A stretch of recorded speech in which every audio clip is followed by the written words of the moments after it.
Many California independent contractors are left split with the passing of a new bill that aims for gig economy giants like Uber and Lyft, but reaches a far larger number of California workers.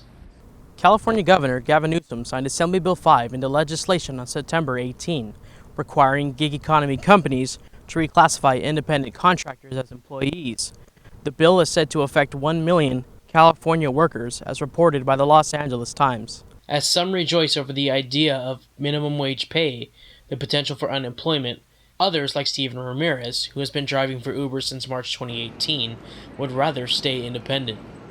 I would say most of the Uber drivers, and now I'm under that category, kind of like the turn on and off. Just like gig workers, freelance writers have also voiced their concerns and fears about AB 5.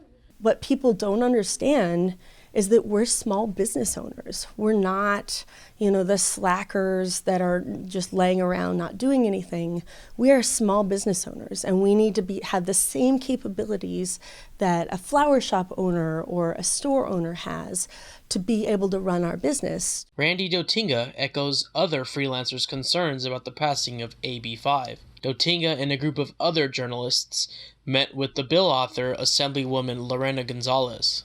Lorena Gonzalez did help us, and we really appreciate what she added to the law to help us out. We just feel like she didn't go far enough. Freelance writers were granted partial exemptions, with journalistic writers and photographers being capped at 35 submissions per publication per year.